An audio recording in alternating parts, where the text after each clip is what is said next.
നിങ്ങൾ ആദ്യമായിട്ടാണ് ഈ ചാനൽ കാണുന്നതെങ്കിൽ ഇതൊരു embedded system development training series ആണ്. ഇലക്ട്രോണിക്സും എംബഡഡ് സിസ്റ്റം ഡെവലപ്മെൻറ്റുമാണ് ഈ സീരീസിൽ ഉള്ളത്. ഇതൊരു പ്രാക്ടിക്കലി ചെയ്ത് നോക്കി പോകുന്ന ഒരു സീരീസ് ആണ്. ഒന്നാമത്തെ വീഡിയോ മുതൽ കാണാനായിട്ട് ശ്രമിക്കുക.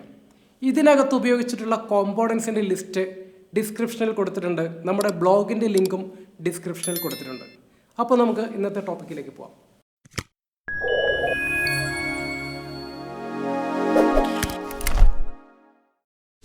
Welcome back. ബേസിക് ഇലക്ട്രിക്കലിൻ്റെ ഒന്നാമത്തെ സെഷനാണ്. നമ്മുടെ ടോപ്പിക് റെക്ടിഫയർ. എഞ്ചിനീയറിംഗ് പഠിച്ചയാളെ സംബന്ധിച്ച് റെക്ടിഫയർ എന്നത് കുറേ വാക്കുകൾക്കിടയിലെ ഒരു വാക്ക് മാത്രമാണ്. Rectifier, converter, inverter, cycloconverter, AC, AC to DC, DC to AC, AC to DC, DC to DC, ഒരുപാട് വാക്കുകൾ. ശരി, എല്ലാ മാച്ചുകളെയും ഞാൻ പറഞ്ഞത് റെക്ടിഫയർ മാത്രമാണ്. നമുക്കൊരു പ്രാക്ടിക്കൽ നോക്കാം. നമ്മളുടെ കയ്യിൽ ഒരു DC മിനി മോട്ടറുണ്ട്, ഒരു ടോർച്ച് ബൾബുണ്ട്. ഇനി ഇത് വർക്ക് ചെയ്യിപ്പിച്ച് നോക്കാം. നമ്മൾക്കിവിടെ ഒരു DC പവർ സപ്ലൈ ഉണ്ടല്ലേ, ഒരു ബാറ്ററി. ഓക്കെ, ബൾബ് നമുക്കൊന്ന് കത്തിച്ച് നോക്കാം. ഓക്കെ, കത്തുന്നുണ്ട്. മോട്ടോർ നമുക്കൊന്ന് ഓടിച്ച് നോക്കാം. മോട്ടോർ ഓടുന്നുണ്ട്, പക്ഷെ നിങ്ങൾക്ക് കാണുന്നില്ല. കാണണമെങ്കിൽ ഞാൻ ഒരു പ്രൊപ്പല്ലർ, ഒരു ഫാന് കൂടി കണക്ട് ചെയ്യാം. ഓക്കെ, ഒന്നുകൂടി ഓടിച്ച് കാണിച്ചു തരാം. Okay, everything okay. ഇനി നമ്മൾക്ക് ഇതാണൊരു AC പവർ സപ്ലൈ. നമുക്ക് ഇതുപയോഗിച്ച് ഒന്ന് ബൾബ് കത്തിച്ച് നോക്കാം. ബൾബ് കത്തുന്നുണ്ട്, ഓക്കെയാണ്. ഇനി മോട്ടോർ ഓടിച്ച് നോക്കാം.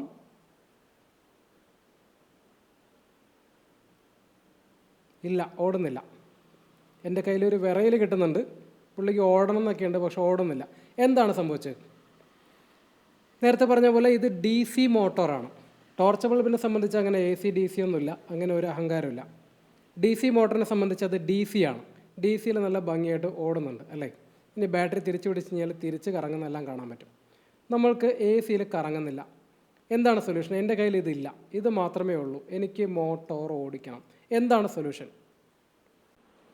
ഇവിടെ വരുന്നു നമ്മുടെ ഡയോഡ്. ഓക്കെ, ഞാൻ ഈ ഡയോഡ് ഉപയോഗിച്ചിട്ട് വീണ്ടും ഈ എക്സ്പെരിമെൻറ്റ് ഒന്ന് റിപ്പീറ്റ് ചെയ്ത് നോക്കാം. ഞാൻ ഈ ഡയോഡൊന്ന് ഇവിടെ ചുറ്റി വയ്ക്കുന്നുണ്ട് എൻ്റെ എളുപ്പത്തിന് വേണ്ടിയിട്ട്. ഓക്കെ, ഇനി വീണ്ടും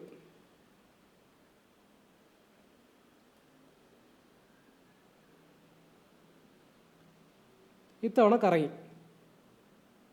ഓക്കെ, ഞാൻ ഈ ഡയോഡിനെ തിരിച്ചു കൊടുക്കുന്നുണ്ട്. കറങ്ങുമോ ഇല്ലയോ? ഒരു കൺഫ്യൂഷൻ ഉണ്ടാവാൻ ചാൻസ് ഉണ്ട്.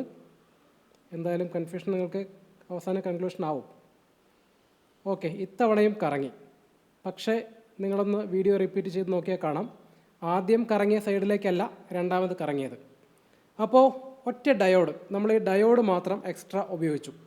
നമ്മൾക്ക് ഈ AC പവർ സപ്ലൈയിൽ നിന്ന് മോട്ടോർ തിരിക്കാൻ പറ്റി. ഒരു ഡയറക്ഷനിൽ മാത്രമല്ല മറ്റേ ഡയറക്ഷനിലും തിരിക്കാൻ പറ്റി.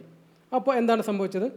ആക്ച്വലി ഇത് DC മോട്ടറാണ്. ഇതിനാവശ്യമുള്ള DC പവർ സപ്ലൈ നമ്മൾ ACയിൽ നിന്നും കൺവേർട്ട് ചെയ്തെടുത്തു, ഒരു ഡയോഡ് മാത്രം ഉപയോഗിച്ചിട്ട്. നിങ്ങളിപ്പോൾ കണ്ടതാണ് റെക്ടിഫയർ. നിങ്ങളിപ്പോൾ കണ്ടത് തന്നെയാണ് റെക്ടിഫയർ. കുറച്ച് ക്വസ്റ്റ്യൻസ് നിങ്ങളുടെ മൈൻഡിലേക്ക് വന്നിട്ടുണ്ടാവാം. അടുത്ത കുറച്ച് വീഡിയോസ് കിട്ടുമ്പോൾ നിങ്ങൾക്കൊരു കൺക്ലൂഷൻ കിട്ടും. നമ്മുടെ ഇതുവരെയുള്ള സെഷൻസ് ആസ്വദിച്ച ഫ്രണ്ട്സ്, ബാക്കിയുള്ള നിങ്ങളുടെ ഫ്രണ്ട്സിനും കൂടി ഈ വീഡിയോ എല്ലാം ഷെയർ ചെയ്ത് കൊടുക്കുക. അങ്ങനെ പോകാൻ പഠിക്കണ്ട എന്ന് വിചാരിച്ചിട്ട് അയച്ചു കൊടുക്കാതിരിക്കുന്ന ഒരു ഫ്രണ്ട് ഉണ്ടാവുമല്ലോ, ആ ഫ്രണ്ടിനും കൂടി ദയവ് ചെയ്ത് വീഡിയോ അയച്ചു കൊടുക്കുക. കാരണം നമുക്കിവിടെ ലൈക്ക്, കമൻറ്റ്, സബ്സ്ക്രൈബ് ഇതെല്ലാം വരണം. അടുത്തൊരു വീഡിയോയുമായി കാണാം. Thank you.